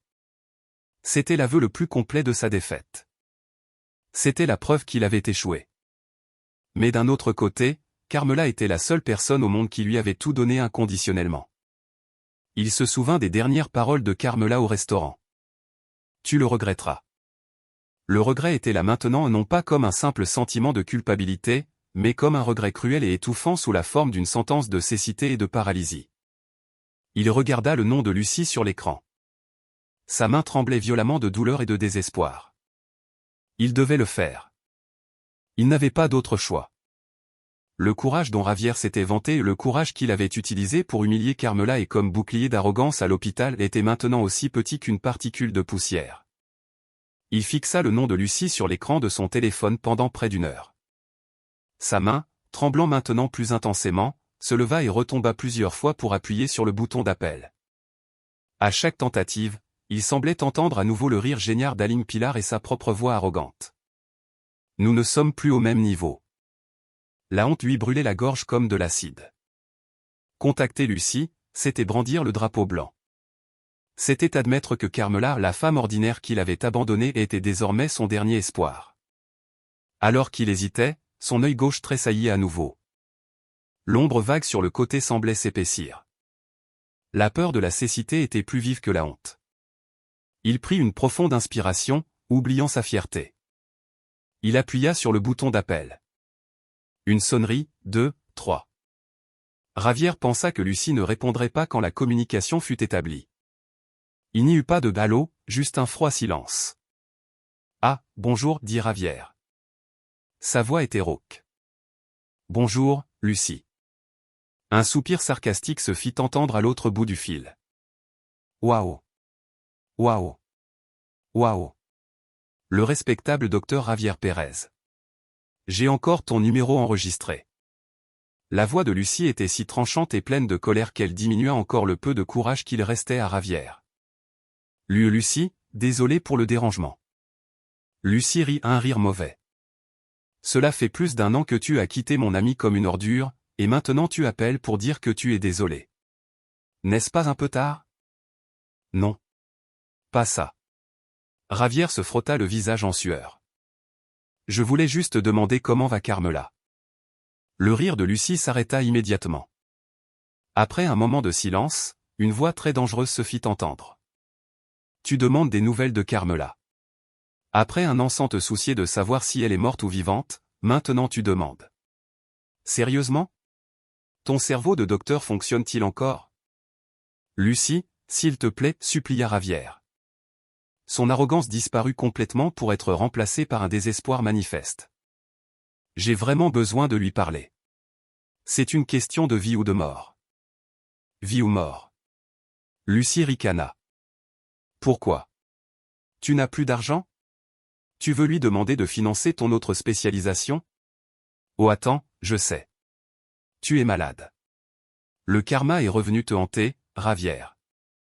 La supposition correcte de Lucie fut comme une gifle en plein visage. Ravière resta silencieux, incapable de répondre. Je le sais, cria Lucie. Sa voix monta. Quel est ton problème? Je le sais. Toi et ta mère, passez à autre chose. Vous pensiez que Carmela était un distributeur automatique dont vous pouviez vous approcher chaque fois que vous aviez besoin d'argent. N'est-ce pas? Lucie, s'il te plaît. Écoute-moi. Ravière commença à paniquer. Je ne veux rien écouter, l'interrompit Lucie. Écoute bien, Ravière. Carmela est heureuse. Elle a reconstruit sa vie à partir des morceaux brisés que tu as laissés derrière toi. Elle a oublié les sangsues comme toi et ta mère. Ne la dérange plus, et ne me contacte plus non plus. Clic. L'appel fut coupé. Ravière resta hébétée en regardant l'écran de son téléphone. Lucie, attends. Il essaya de rappeler. C'était immédiatement occupé. Lucie l'avait bloqué. Ravière jeta à nouveau son téléphone sur le canapé. Il fit les 100 pas dans son salon sombre. Désespéré. Lucie était son seul lien, et ce lien venait d'être coupé. Aline Pilar sortit de sa chambre. Son visage était bouffi. Qu'est-ce qui s'est passé, Ravière? Tu as obtenu un prêt. Ravière cria, tais-toi. C'est ta faute aussi. Si tu ne m'avais pas forcé, Carmela m'aurait peut-être pardonné. Pourquoi est-ce ma faute? C'est toi qui l'as voulu. C'est toi qui as dit que tu avais honte, rétorqua Aline Pilar. Leur dispute était inutile. Ravière revint à son téléphone. Il ne pouvait pas appeler, mais il pouvait envoyer un message. Les mains tremblant violemment sous l'effet de la douleur et du désespoir, il tapa un court message, « Lucie, je sais que tu es en colère contre moi. Je le mérite. Mais s'il te plaît, dis-moi juste où est Carmela. Je suis malade, sérieusement. Je pourrais devenir aveugle. S'il te plaît. » Il appuya sur envoyer. Il attendit. Pas de réponse. Son espoir mourut. Lucie s'en moquait vraiment. Bien sûr, pourquoi s'en soucierait-elle? Ravière jeta à nouveau son téléphone. Sa vie était terminée. Mais une heure passa. Une notification de message de Lucie retentit. La poitrine de Ravière bondit. Il l'ouvrit rapidement. Ce n'était ni l'adresse ni le numéro de téléphone de Carmela. C'était juste une réponse froide, « Penses-tu que Carmela est toujours la même Carmela ordinaire sur laquelle tu peux marcher quand tu veux? Pensais-tu qu'elle apprendrait que tu es malade et qu'elle pleurerait de pitié? Drôle. » Ravière s'effondra. Lucie se moquait de lui. Mais en dessous se trouvait un autre message, « Carmela est maintenant trop occupée à diriger sa nouvelle fondation pour se souvenir des ordures du passé. Si tu as vraiment besoin d'aide, trouve-la par toi-même. Ne sois pas un lâche. » C'est là que le message s'arrêtait. Mais Ravière fut stupéfait par un mot. Fondation. Quelle fondation? Carmela a une fondation. Cette Carmela ordinaire. Les paroles de Lucie étaient-elles un piège ou juste une moquerie? Les mains tremblantes, il prit rapidement l'ordinateur portable sur la table car son œil gauche était flou. Il dut approcher son visage de l'écran. Il ouvrit un moteur de recherche. Que allait-il taper? Fondation Carmela Garcia. Il cliqua. Le premier résultat le fit s'arrêter. Ce n'était pas un compte de réseau social ou un blog. C'était un site professionnel, Fondation Carmela Garcia. Le cœur de Ravière sembla s'arrêter. Il cliqua sur le lien. Une page d'accueil très élégante et soignée apparut. Sur la première page, il y avait une photo d'une femme nommée Carmela. Mais ce n'était pas la Carmela qu'il connaissait. La Carmela sur la photo portait un blazer bleu marine bien ajusté. Ses cheveux étaient coiffés en un carré. Elle se tenait devant un bâtiment moderne, souriant légèrement à la caméra. Son sourire n'était plus le sourire doux d'une épouse soumise. C'était le sourire d'une dirigeante avec dignité, confiance et sang-froid. Sur le mur du hall du bâtiment derrière elle se trouvait une grande plaque d'argent qui disait « Fondation Carmela Garcia, transmettre le bien, construire l'avenir ». Javier fit défiler vers le bas avec des mains tremblantes. Il lut la section à propos de nous. Carmela Garcia est l'auteur du livre autobiographique à succès Rebirth from the Ashes, Renaître des cendres. La Fondation Carmela Garcia est une organisation à but non lucratif dédiée à l'aide de ceux qui s'efforcent de s'élever dans la vie. Auteur à succès? Quand Carmela avait-elle écrit un livre? Il continua sa lecture. Il arriva à la section Nos programmes principaux. Beaucoup de gens avaient les yeux fixés sur le programme principal, la bourse Gawad NG Karuningan, bourse complète et financement de chirurgie d'urgence pour les étudiants en médecine exceptionnelle issus de familles pauvres. L'ordinateur portable faillit tomber de ses genoux. La gorge de Javier était nouée. C'était impossible. C'était une blague. Un cauchemar. Son ex-femme Carmela, qu'il avait insultée parce qu'ils n'étaient pas au même niveau, était maintenant la fondatrice d'une grande fondation spécifiquement axée sur le financement des études et des chirurgies d'urgence des étudiants en médecine. L'ironie était si douloureuse, si brutale, que Javier en eut la nausée. Il chercha rapidement des nouvelles de Carmela. Il trouva des dizaines d'articles, des interviews dans des magazines économiques, des interviews dans des émissions télévisées matinales. Le visage de Carmela était partout, Carmela Garcia, la success story utilisant des millions de pesos provenant des droits d'auteur. La fondation Carmela Garcia est prête à créer des centaines de nouveaux médecins. Javier regarda l'écran de l'ordinateur portable, puis la pile de lettres de recouvrement sur son bureau. Il se tint l'œil gauche, qui commençait à lui faire mal. Lucie avait raison. La Carmela d'aujourd'hui n'était plus la Carmela d'autrefois. Elle était quelqu'un qu'il ne pouvait pas atteindre. Elle était la personne qui détenait la clé de tous ses problèmes et elle était la personne qui l'avait le plus blessé au monde. L'écran de l'ordinateur portable resta ouvert, projetant une lumière bleue froide dans le salon sombre du Penthouse. Le visage de Carmela souriant avec dignité sur le site de la Fondation Carmela Garcia était une gifle encore plus forte que le diagnostic du docteur Baeza. Javier ne put dormir de la nuit. Il resta assis là, paralysé. D'une main, il tenait les résultats de l'IRM. L'autre ne pouvait s'empêcher de trembler. Son œil gauche était très inconfortable maintenant. Sa vision se rétrécissait. La douleur ne lui laissait pas le temps de réfléchir. L'ironie de la situation était trop brutale. La femme qu'il avait laissée derrière lui était maintenant trop parfaite parce qu'il n'était pas au même niveau. Maintenant, elle était la seule personne au monde qui se consacrait spécifiquement à aider des cas comme le sien. Aline Pilar ne pleurait plus dans sa chambre. Elle restait simplement silencieuse. Le choc qu'elle avait subi était si grand qu'elle ne pouvait plus traiter la vérité. Son cercle social avait cessé de l'inviter. Ses cartes de crédit supplémentaires avaient été bloquées par la banque. Il était déjà en prison comme Javier. Javier savait qu'il n'avait pas d'autre choix. La honte, la fierté, l'arrogance, tout cela ne valait rien s'il devenait aveugle et paralysé. Il devait aller voir Carmela. Il devait se débarrasser du dernier morceau de son orgueil. Le premier problème apparut, l'argent liquide. Il n'avait pas un seul peso. Toutes ses cartes de crédit étaient au plafond. Il regarda les clés de sa Mercedes dans sa main. C'était inutile. Les papiers étaient chez la société de financement. Il regarda la montre de luxe à son poignet.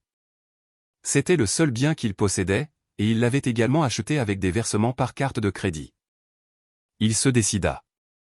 Il chuchota, répondre à @sergei-baes. Il enfila une veste pour couvrir son pyjama et sortit précipitamment. Il se rendit dans un mont-de-piété près du marché, un endroit qu'il avait l'habitude de regarder avec mépris. Oui. Le docteur Javier Pérez devait faire la queue avec des mères qui gageaient de faux bijoux en or. La montre de luxe fut proposée à un prix très bas, juste assez pour le trajet en taxi aller-retour jusqu'à l'adresse de la fondation et un repas. Le trajet vers le quartier des affaires où se trouvait l'adresse de la Fondation Carmela Garcia ressemblait à un voyage vers l'échafaud. Habitué à conduire sa Mercedes avec fierté, il était maintenant assis à l'arrière d'un petit taxi qui sentait le désodorisant bon marché. Il regardait par la fenêtre les gratte-ciel qu'il considérait autrefois comme son terrain de jeu. Le taxi s'arrêta devant un immeuble de bureaux moderne et haut. Les murs de verre étaient imposants. Les sols en marbre brillaient. Une grande plaque d'argent miroitait sous la lumière du matin, Fondation Carmela Garcia. Javier paya le taxi avec l'argent restant. Il se tenait tremblant sur le trottoir. C'était réel. Ce n'était pas seulement un site web. C'était un petit empire. Il ajusta sa veste froissée. Il se sentait comme un mendiant. Ses pieds étaient lourds alors qu'il poussait les portes vitrées. L'intérieur de la fondation était très différent de ce qu'il avait imaginé. Ce n'était pas comme le bureau d'une petite ONG désordonnée. L'endroit ressemblait davantage au hall d'un hôtel 5 étoiles animé, proactif et plein d'énergie positive. Il y avait beaucoup de jeunes portant des uniformes d'étudiants propres, marchant peut-être rapidement avec des documents. Les murs étaient décorés de grandes photographies, Carmela serrant la main d'un président d'université, Carmela inaugurant une clinique rurale, Carmela souriante, entourée d'étudiants en médecine qui la regardaient avec admiration. Le cœur de Javier lui faisait mal. Tout cela, Carmela avait construit tout cela à partir de la douleur qu'il avait causée. Il s'approcha prudemment de la réception en bois massif précieux. Une jeune femme amicale lui sourit immédiatement. « Bonjour monsieur. Comment puis-je vous aider? Avez-vous un rendez-vous » La gorge de Javier était nouée. « Je suis Javier Pérez. Je dois parler à madame Carmela Garcia. Urgence, question de vie ou de mort. » La réceptionniste sourit à un sourire professionnel qui ressemblait maintenant à un bouclier de fer. « Je suis vraiment désolé, monsieur. Sans rendez-vous préalable, je ne peux pas interrompre ces réunions. Si vous souhaitez laisser un message ou... » « J'ai dit que c'est une urgence de vie ou de mort, » cria Javier, sa voix devenant désespérée. Ses mains recommencèrent à trembler violemment, et il dut les cacher dans les poches de sa veste. De nombreuses personnes dans le hall commencèrent à se retourner. La réceptionniste était un peu nerveuse. Sa main s'approcha presque du téléphone pour appeler la sécurité. Qu'est-ce que c'est que tout ce vacarme? Une voix calme, grave et très familière se fit entendre en direction d'un ascenseur privé dans un coin du hall. Javier fut stupéfait. Il connaissait cette voix. Il se tourna lentement. Se tenant là avec élégance, vêtu d'un costume gris coûteux et parfaitement ajusté, se trouvait Maître Moral, l'avocat de Carmela.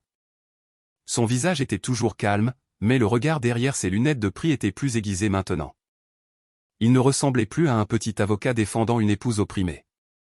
Il ressemblait à un conseiller juridique d'entreprise de haut niveau. Maître Moral regarda Javier. Il n'y avait aucune surprise sur son visage, juste une observation froide. Il s'approcha. « Monsieur Pérez, je ne m'attendais pas à vous revoir. Surtout ici. » Javier déglutit.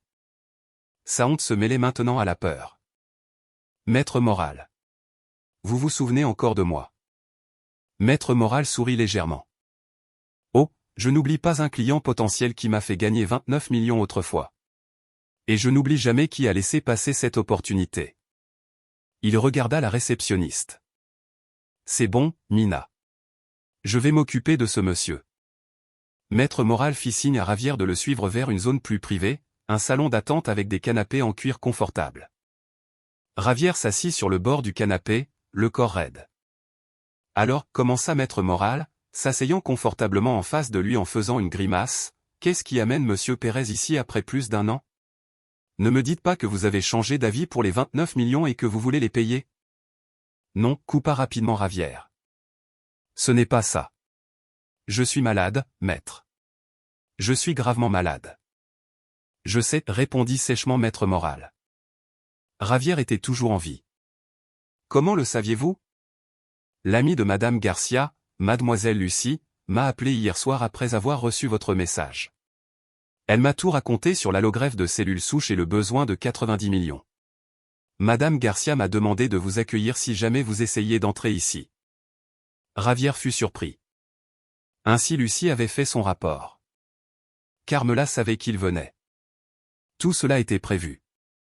Il se sentait comme un rat dans un piège. Alors, où est Carmela? Chuchota Javier. L'espoir se mêlait à la peur. Elle va m'aider. N'est-ce pas? Elle tient encore à moi. Maître Moral ne répondit pas. Il fixa simplement Javier avec une expression indéchiffrable. Puis il tendit le bras vers la table basse et prit l'une des brochures épaisses et glacées qui étaient soigneusement empilées. C'était la brochure officielle de la Fondation Carmela Garcia. Maître Moral ne dit rien, il fit simplement glisser la brochure vers Ravière. La main tremblante de Ravière prit la brochure. Il l'ouvrit à la 2e page. La vision et la mission de la Fondation y étaient clairement détaillées. Sur la 3e page se trouvait leur programme principal, Bourse Gawad NG Karunangan, un financement éducatif complet et couverture des frais de chirurgie d'urgence pour les étudiants en médecine et les professionnels exceptionnels. Tout était là, noir sur blanc. Ravière leva les yeux vers Maître Moral, les yeux écarquillés. Maître, ce programme, cela signifie-t-il que Carmela va m'aider? Maître Moral s'appuya contre le canapé. Il fixa Ravière pendant un long moment avant de parler enfin d'une voix calme et terrifiante. Madame Garcia a véritablement fondé cette organisation pour aider les gens. Mais Monsieur Pérez, ce programme a un processus. Quel processus? Je ferai tout. Maître Moral sourit légèrement. Si c'est le cas, retournez à la réception. Pourquoi? Demanda Ravière, confus, alors qu'il prenait le formulaire. Maître Moral répondit, le formulaire de demande pour les bénéficiaires d'assistance médicale. Vous devez le remplir complètement. Joignez un certificat d'indigence du Bureau de la protection sociale de votre ville. Un état de vos dettes. Le diagnostic officiel du médecin. Veuillez fournir une lettre de recommandation. Notre équipe examinera ensuite votre éligibilité. Ravière était stupéfait. Certificat d'indigence. Le docteur Ravière Pérez devait se rendre à la mairie pour demander un certificat de pauvreté. Monsieur Pérez, continua Maître Moral, vous n'êtes pas ici en tant qu'ex-mari cherchant la pitié. Ici, vous êtes Monsieur Pérez, un demandeur, un mendiant comme les 12 autres demandeurs. Maintenant, allez chercher le formulaire. Ravière sortit confus du grand hall de la Fondation Carmela Garcia. Son corps était léger et lourd à la fois, comme si son âme s'était envolée. Dans sa main, il tenait une brochure et plusieurs feuilles de formulaire de demande qui étaient encore plus lourdes que le verdict du médecin. D'accord. Formulaire de demande pour bénéficiaires d'assistance médicale. Certificat d'indigence du Bureau de la protection sociale de la ville. Ces mots dansaient devant ses yeux flous. Oui, le docteur Ravière Pérez, dont la photo apparaissait dans le magazine de santé interne de l'hôpital, devait maintenant mendier un certificat de pauvreté dans un bureau gouvernemental. C'était un niveau de dégoût qu'il n'avait jamais imaginé. Maître Moral ne l'accompagna même pas à la porte, le laissant partir seul passant sous les regards scrutateurs des jeunes employés qu'il avait vu entrer avec l'avocat et le voyait maintenant sortir le visage pâle. Lorsqu'il arriva à son Penthouse, qui ressemblait désormais à une prison luxueuse, Aline Pilar l'accueillit immédiatement à la porte. Que s'est-il passé, Ravière? As-tu vu Carmela? Elle a dit qu'elle t'aiderait. Elle t'aime encore certainement, mon fils. Ravière ne répondit pas. Il alla droit à la table de la salle à manger et jeta le formulaire de demande sur la table en marbre. Lisa, chuchota-t-il. Aline Pilar prit les papiers. Ses yeux s'écarquillèrent en lisant le titre du formulaire. Qu'est-ce que c'est? Pourquoi dois-tu remplir un formulaire? Est-elle ton ex-femme? Puis ses yeux parcoururent la liste des exigences, joindre un certificat d'indigence du Bureau de la protection sociale de la ville. La voix d'Aline Pilar monta. Carmela est folle. Elle veut nous humilier. Elle veut que nous mendions. Elle l'a fait. Maman, cria Ravière, la voix brisée. Il frappa le mur à côté de lui, mais le coup fut très faible à cause des tremblements. Elle a réussi à faire de moi un mendiant. Penses-tu que j'ai d'autres options? Veux-tu que je devienne aveugle? Veux-tu pousser mon fauteuil roulant dans ce Penthouse que la banque saisira le mois prochain? Aline Pilar se tut. Son visage était pâle. La vérité la frappa sans pitié. Prends ton sac, maman, ordonna froidement Ravière. Nous allons au bureau de la protection sociale maintenant. Mais Ravière, le fils d'Aline Pilar, était embarrassant. Qu'est-ce qui est le plus embarrassant? Aller au bureau de la protection sociale ou laisser les agents de recouvrement venir t'expulser de ce Penthouse devant tous tes amis de ton cercle social? Aline Pilar ne put répondre. Son corps tremblait. Elle s'habilla. Elle porta délibérément de grosses lunettes de soleil et un masque facial, espérant que personne ne la reconnaîtrait. Le voyage jusqu'au bureau de la protection sociale fut le plus embarrassant de leur vie. Ils ne pouvaient pas utiliser leur Mercedes pour s'y rendre. Ils durent réserver un grab qui les déposa juste devant la porte écaillée du bureau. Lorsqu'ils entrèrent, tous les regards se tournèrent vers eux. Des employés occupés à taper, des concitoyens faisant la queue pour obtenir de l'aide. Leur apparence contrastait énormément. Aline Pilar avec un sac de contrefaçon caché et Javier, le jeune médecin dont le visage était désormais familier, assis sur une chaise en plastique orange fissurée. Et, n'est-ce pas le docteur Pérez du Penthouse, chuchota un employé à côté. Oui. Que fait-il ici? Au guichet de l'aide sociale. Javier se courba simplement. Il joignit ses mains tremblantes sur ses genoux. Aline Pilar fit semblant d'être occupée avec son téléphone, bien que l'écran soit éteint. Quand vint leur tour, Javier marcha lourdement vers le guichet. « Bonjour monsieur. Que puis-je faire pour vous? » « Je viens chercher un certificat d'indigence, dit Javier d'une voix à peine audible. L'employé leva les yeux avec surprise. « Excusez-moi monsieur. Pour qui? » « Pour moi, Javier Pérez. » L'employé le regarda de la tête aux pieds. « Êtes-vous le docteur Pérez du Penthouse? »« Je suis désolé monsieur, mais vous n'avez pas l'air indigent. »« Je suis malade, cria Javier. Sa voix monta. « Je suis gravement malade. J'ai besoin d'une opération de 90 millions. Je ne travaille plus. Je suis en faillite. Je n'ai plus d'argent. Est-ce clair? Donnez-moi juste le formulaire. » Tout le bureau fit silence. Tous les regards étaient fixés sur Javier. Aline Pilar eut envie de s'évanouir sur place. Cette honte était pire que la mort. Après un processus qui sembla une éternité plein de regards critiques et de chuchotements acerbes, le précieux morceau de papier était enfin entre les mains de Javier, un certificat d'indigence. Le sceau du bureau était comme un fer rouge brûlant sa paume. Cette nuit-là, Javier ne put dormir. Il s'assit à son bureau sous une lampe tamisée, remplissant page après page le formulaire de demande de la Fondation Carmela Garcia. Nom du demandeur, Javier Pérez. Profession, chirurgien, inactif. Il arriva à la section de l'état des dettes. Il écrivit tout, un par un, avalant sa fierté à chaque mouvement du stylo à billes. Hypothèque du Penthouse, 60 millions. Prêt automobile, 10 millions. Carte de crédit banque A, 1 million. Carte de crédit banque B, 1 million. Prêt personnel banque C, 500 000. Le total dépassait 72 millions. Dans la section des biens possédés, il écrivit un mot, rien. Il inclut le certificat d'indigence, les copies de toutes ses lettres de recouvrement et le diagnostic du docteur Baeza. C'était tout un dossier parfait de succès et d'échecs. Le lendemain matin, il retourna au bâtiment de la fondation. Son apparence était encore plus débraillée. Il n'avait pas pu se raser. Ses yeux étaient rouges. Il remit l'épais dossier à la réceptionniste Mina, qui l'accepta avec le même sourire professionnel. « Oui monsieur. » Reçu. Notre équipe d'examen traitera cela. Veuillez patienter. Javier attendit dans le hall. 1 heure, 2, 3. Il regardait les gens passer. Il voyait les étudiants en médecine heureux, probablement financés par Carmela. Il pensait qu'il allait être renvoyé quand Maître Moral sortit de l'ascenseur. « Monsieur Pérez, Madame Garcia va vous recevoir maintenant. » Le cœur de Javier sembla s'arrêter. C'était le moment. Il suivit Maître Moral comme un mouton mené à l'abattoir. Ils prirent l'ascenseur privé jusqu'à l'étage du Penthouse le plus haut. La porte de l'ascenseur s'ouvrit directement sur un bureau très spacieux.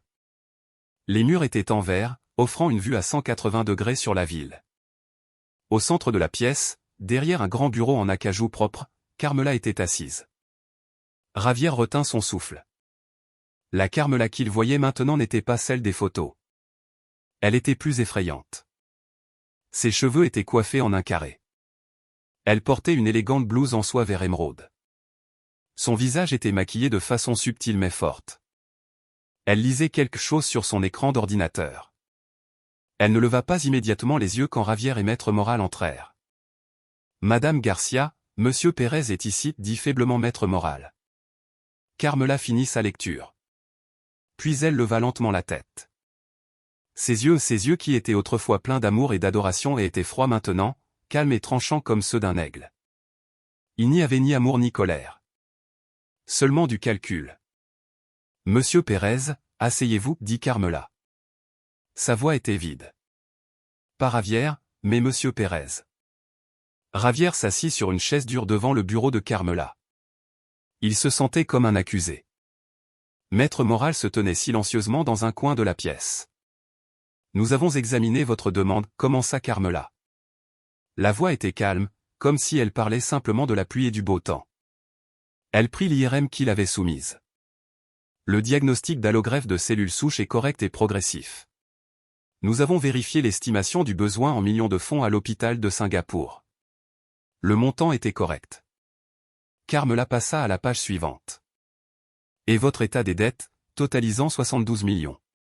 Très bien. Vous avez réussi à gaspiller autant d'argent en seulement un an depuis Javier Saya. Carmela. Javier n'en pouvait plus. Il devait implorer. Carmela, j'ai fait une erreur. J'ai été aveuglé. Carmela. Je suis devenu arrogant. Carmela leva légèrement la main. La paume était face à Javier, un petit geste d'une puissance immense qui le fit taire. Monsieur Pérez, dit-elle, sa voix toujours vide, je ne suis pas intéressé par vos excuses. C'est une affaire personnelle qui n'a aucune valeur dans cette proposition commerciale. Commerciale? Javier resta bouche bée. Bien sûr. Cette fondation est une entité juridique. Un montant de 90 millions est un investissement énorme pour sauver une vie. Mon équipe doit évaluer si l'actif a sauvé ce montant. Javier se sentit comme s'il avait été poignardé. Actif. Vous me considérez comme un actif? Bien sûr. Vous êtes un chirurgien formé. Vous avez la capacité. Ce serait dommage que vous deveniez aveugle ou paralysé, Carmela le fixa. Mais vous avez un bilan terrible dans la gestion des investissements que d'autres vous ont confiés. Cette phrase alla droit au cœur de Javier. Carmela faisait référence au coût de ses 5 années de scolarité. Javier s'inclina, vaincu. Alors, Carmela, quelle est votre décision? Rejeter? Me voulez-vous? Carmela s'appuya contre son fauteuil. Elle fixa Javier pendant un long moment. Le silence dans la pièce était pesant. Non. Votre demande a été approuvée. Javier soupira. Des larmes de soulagement faillirent couler. Carmela, merci. Merci. Je promets. Je n'ai pas fini, coupa Carmela. Sa voix était toujours froide. La fondation couvrira la totalité des 90 millions pour votre opération à Singapour. Mon Dieu. Merci, Carmela. Merci. Et, continua Carmela comme si Javier n'avait pas parlé, la fondation couvrira également toutes vos dettes. Le combat de Javier valait $1 million. Quoi, Carmela? Vous allez payer l'amortissement de ma voiture, l'hypothèque de mi-pantouse? C'est exact. Je ne veux pas que des agents de recouvrement s'en prennent à nos actifs pendant que vous êtes en convalescence. Javier n'en revenait pas. C'était plus que ce qu'il espérait. Carmela, je ne sais pas quoi dire. Ne dites rien car ce n'est pas un cadeau, dit Carmela. Ce n'est ni de la charité ni de la pitié. Carmela se leva et se dirigea vers la grande fenêtre, regardant la ville en bas. C'est une bourse. Un contrat de travail. Javier tressaillit. Contrat de travail? Carmela se tourna. Ses yeux étaient fixés sur Javier. Il n'y avait aucune trace d'amour. C'était juste du business. Javier regarda Carmela avec incrédulité. Un actif possédé par la fondation? Exactement. Carmela se rassit dans son fauteuil comme pour clore une transaction commerciale typique. Elle fit signe à Maître Moral. Maître Moral s'approcha et posa un épais dossier relié en cuir noir sur la table devant Javier. Lisez-le, Monsieur Pérez, dit Maître Moral. C'est votre contrat de travail. La main tremblante de Javier ouvrit le dossier. À l'intérieur, il n'y avait pas une page mais 12 pages d'un contrat juridique dense, comprenant un accord de reprise de dette et un contrat de dévouement. Carmela commença à expliquer. Sa voix était vide et sans émotion, comme si elle lisait un rapport financier. Premièrement, la fondation remboursera le total de votre dette de 162 millions sous 24 heures, 90 millions pour votre chirurgie et 72 millions pour rembourser le prêt automobile, l'hypothèque et toutes vos cartes de crédit. Javier déglutit. La naissance de Javier. Expulmé où vais-je vivre? Troisièmement, la Fondation vous fournira un logement de base pendant la période du contrat, une chambre dans la maison du personnel de notre clinique rurale. Quatrièmement, ce contrat est assorti d'un visa. Vous devez consacrer votre carrière de médecin sous la direction de la Fondation Carmela Garcia. Parce que l'investissement total de la Fondation en vous est de 162 millions, et que le salaire standard d'un médecin dans notre clinique est de 150 000 par mois. Carmela prit une calculatrice sur son bureau et tapa silencieusement. Vous êtes sous contrat de dévouement exclusif avec nous pendant 25 ans et 2 mois. Javier s'effondra. C'était une condamnation à vie. Pourtant, Carmela continua comme si elle pouvait lire dans ses pensées. Si vous travaillez très bien, notre fondation a un programme de libération anticipée pour les actifs d'excellence. Si vous pouvez faire preuve d'un dévouement et d'un service exceptionnel dans un endroit lointain, votre contrat pourra être réexaminé. Un endroit lointain, chuchota Javier. Vous ne pensiez probablement pas que je vous placerais dans un hôpital chic de Manille, n'est-ce pas, monsieur Pérez? Carmela sourit légèrement. C'était le premier sourire que Javier voyait, et c'était le plus effrayant. Vous serez affecté à notre clinique de service dans une ville de montagne à 8 heures de la ville. Javier s'inclina. Il n'avait pas le choix. Signer un contrat de 27 ans dans une ville reculée ou être aveugle, paralysé et poursuivi par des agents de recouvrement jusqu'en prison. Je vais signer, chuchota Javier. Un choix judicieux, dit Carmela. Elle prit un stylo à billes de prix.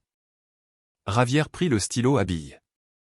Ses mains tremblaient violemment à moitié à cause de la douleur, à moitié à cause de son destin alors qu'il scellait l'accord. Il signa chaque page que Maître Moral lui indiquait. Bien, dit Carmela dès que la dernière signature fut apposée. Maître Moral vous emmènera à la banque pour ouvrir un nouveau compte au nom de la Fondation et préparera votre départ pour Singapour à Makalawa. Travaillez dur, docteur Pérez. Carmela regarda à nouveau son écran d'ordinateur, ignorant complètement Javier comme si l'entretien était terminé et que Javier n'était plus dans la pièce. 2 jours plus tard, l'équipe de Maître Moral arriva aux Pentouzes, et Aline Pilar, qui pensait que Carmela changerait d'avis et les laisserait rester, éclata en sanglots. Carmela, espèce de démon. Comment as-tu pu faire ça? C'est notre maison. Où allons-nous vivre? Maître Moral montra simplement un acte de possession valide. Excusez-moi, madame. Cette hypothèque a déjà été payée par la Fondation. Selon le contrat, cet actif appartient déjà à la Fondation. Vous avez 1 heure pour ramasser vos effets personnels. L'arrogante Aline Pilar fut forcée de ranger ses vêtements dans une valise tout en écoutant les potins des voisins. La Mercedes de Javier fut remorquée du parking au sous-sol. Aline Pilar fut emmenée en taxi dans un petit appartement exigu à la sortie de la ville dont les 3 premiers mois de loyer étaient payés par la Fondation. Après cela, elle devrait vivre seule. Pendant ce temps, Javier subit une intervention chirurgicale à Singapour, qui fut un succès. La technologie des cellules souches parvint à réinitialiser son système immunitaire. Sa convalescence fut longue et triste. Il n'y avait pas d'Aline Pilar pour s'occuper de lui. Aucun compagnon de visite. Seulement une infirmière engagée par la Fondation. 2 mois plus tard, Javier retourna aux Philippines. Il était complètement guéri. Ses mains ne tremblaient plus. Sa vision était redevenue claire mais il n'était plus un homme libre. Il fut récupéré à l'aéroport par un employé de la Fondation. On lui remit un simple polo d'uniforme avec le logo de la Fondation Carmela Garcia et il fut immédiatement emmené au terminal de bus. Un trajet de 8 heures dans un bus ordinaire et chaud. Puis un trajet de 2 heures en tricycle sur une route cahoteuse. Enfin, il arriva à la clinique de service à un simple bâtiment blanc au milieu d'une ville entourée de rizières. Pas de climatisation, juste un ventilateur électrique. Pas d'équipement de haute technologie, juste un stéthoscope, un tensiomètre et des médicaments de base. L'ancien chirurgien vedette Javier devait maintenant soigner la toux, les rhumes, la diarrhée et pratiquer des accouchements avec un équipement rudimentaire. Au début, il était en colère, plein de ressentiment et d'humiliation mais il n'avait pas le choix. Chaque jour, il travaillait sous la supervision stricte du chef de la clinique. À Manille, Aline Pilar souffrait. L'argent des 3 mois était épuisé. Elle fut forcée de vendre ses sacs. Oui. La même femme qui méprisait autrefois Carmela devait maintenant travailler comme plongeuse dans une carinderia, lavant la vaisselle juste pour survivre. Chaque fois qu'elle voyait le visage de Carmela aux informations télévisées en tant que philanthrope de renom, Aline Pilar ne faisait que pleurer dans son petit appartement avec des regrets sans fin. 6 mois passèrent, et Javier commença à s'y habituer. Il commença à trouver quelque chose qui manquait dans sa vie, la loyauté. Il voyait les patients de la ville qui étaient si reconnaissants simplement parce qu'il les examinait. Il aida un enfant au bras cassé avec un équipement de base. Il réalisa que le sens d'être médecin n'est ni le luxe ni le statut. Un après-midi, un hélicoptère atterrit dans le champ de la ville. Javier, surpris, alors qu'il soignait la blessure d'un fermier, leva les yeux vers l'hélicoptère. Carmela en descendit avec maître Moral. Elle était venue pour une inspection de routine. Carmela, vêtue d'une chemise en lin propre, entra dans la clinique. Elle vit Javier, maintenant un peu bruni par le soleil. Son uniforme était trempé de sueur. Carmela ne le salua pas personnellement. Elle vérifia les registres d'inventaire des médicaments et les dossiers des patients. Elle s'arrêta devant Javier, qui réconfortait un enfant qui pleurait après une injection. La main de Javier, celle qui tremblait autrefois de douleur et d'arrogance, était maintenant très ferme et douce alors qu'il tapotait le dos de l'enfant. Leurs regards se croisèrent un instant. Javier s'inclina en signe de salut. « Bonjour, Madame Garcia. » Le rapport quotidien des patients est sur le bureau du chef de clinique.